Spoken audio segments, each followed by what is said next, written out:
강북 삼성병원의 한 정신과 의사가 환자에 의해 살해당한 사건이 있었죠. 그 의료진과 가족들은 이번 사건이 정신과 환자에 대한 편견으로 이어져서는 안 된다고 강조했는데요. 16년 동안 정신과 병동 수간호사로 활동했던 경인여대 정신간호학과 주혜주 교수와 함께 정신과 환자에 대한 인식을 어떻게 가져야 할지, 그리고 정신질환 예방을 위해 교회가 해야 할 역할은 무엇인지 등을 생각해봤습니다. 조혜진 기자입니다. 교수님 안녕하세요. 안녕하세요. 어서 오세요. 네, 반갑습니다. 얼마 전 그 세상을 떠들썩하게 만들었던 정신과 의료인 사망 사건이 있었잖아요. 교수님께서도 15년 정도 정신과 수간호사로 활동했던 걸로 알고 있는데요. 그런 만큼 그 사건 보시면서 또 남일 같지 않다 이런 생각하셨을 것 같은데 어떠셨어요? 네, 그 사건을 보면서 예전에 제가 정신과에서 근무할 때 환자한테 정통으로 얼굴을 맞아서 며칠 동안 고생했던 생각이 들더라고요. 근데 요즘은 그 정신과 환자뿐만이 아니고 응급실에서도 그렇고 환자들의 폭력의 정도와 그 빈도가 예전보다 훨씬 더 심해졌다 이런 생각이 들면서 굉장히 같은 동료들에 대한 우려가 크게 느껴집니다. 비단 이게 정신과라서가 아니라 전반적으로 그렇게 폭력이 좀 강도가 세지고 있다는 걸 느끼신다는 거죠? 네. 그러면 정신과 환자이기 때문에 우리가 어떤 편견을 갖고 있고 이런 거는 좀 바꿔야 된다 이렇게 생각을 하시는 건가 보죠? 네, 마침 그 사건을 제가 좀 더 유심히 보니까 그 환자가 오랫동안 약을 안 먹고 치료를 안 받았다고 합니다. 그래서 이게 말씀을 드린다면 그 요즘 굉장히 정신과 약이 효과가 좋고 부작용도 적기 때문에 제일 중요한 건 개인적으로는 약을 꾸준히 먹고 치료를 받으러 오게 하는 거, 그 다음에 가족들이 그 옆에서 그렇게 치료가 지속될 수 있도록 도와주는 것이 굉장히 중요하고 정신과 환자만이 폭력적인 게 아니고 전체적으로 그런 거라고 보는 게 우리가 맞다고 생각이 듭니다. 마음극장이라는 책을 펴내셨어요. 이 책이 어떤 책인가요? 정신과 질환이라는 것이 나하고 별개의 질환이 아니고 또 정신과 병동이라는 것이 일반 사람들로서는 좀 들어가 보기 힘든 곳이라 그렇죠. 그곳의 시설, 그곳에서 행해지고 있는 여러 가지 활동들을 좀 자연스럽게 소개함으로써 정신과 병동도 사람이 사는 곳이구나.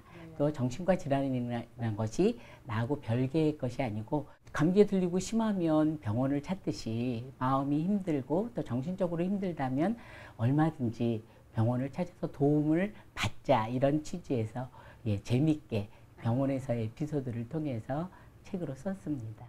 이 정신과 얘기가 나와서 그런데요. 혹시 신앙인들이라서 갖고 있는 더 편견이 있지 않을까 이런 생각을 해봤어요. 네, 기도원을 간다든지 아니면 목회자한테 가서 내가 이렇게 힘들다 그러면 목회자들이 이렇게 봐서 병원에서의 치료를 권유하기보다는 기도나 믿음으로 해결하려고 하는 일부 그런 움직임을 봤었고요. 더군다나 제일 안타까운 것은 하나님께서 다 이길 만한 치료를 주신다고 얘기하는 그것이 그 당사자에게는 굉장한 가혹할 정도의 라는 것을 우리가 알고 물론 병 중에는 몸이 아픈 병도 그렇고 또 마음이 아픈 병도 진짜 주변의 위로 또 기도로 낫는 병들이 있습니다. 하지만 더 많은 경우에는 빨리 치료를 받고 약을 먹어야 낫는 그런 병들이 있기 때문에 그런 의료적인 치료에 빨리 접근할 수 있고 시기를 놓치지 않았으면 하는 것이 제 바람입니다. 네네. 이게 정신질환 치료는 의료기관에서 해야 되는 게 이제 맞는데요. 정신질환까지 가지 않게 하는 예방활동, 이거는 교회에서 충분히 할 수 있지 않을까 이런 생각이 들거든요. 어떻습니까? 세계보건기구에서 2040년에 전 세계적으로 사람들이 사망하는 원인이 우울증일 것이라고 예측을 하고 있습니다. 그래서 오죽하면 영국에서는 장관 중에 국민들의 외로움만 관장하는 장관을 임명할 정도라고 합니다. 근데 이런 우울증에 있어서는 우리가 교회 생활을 하는 것을 통해서 충분히 많은 경우에 예방을 좀 할 수 있다고 생각이 드는데요.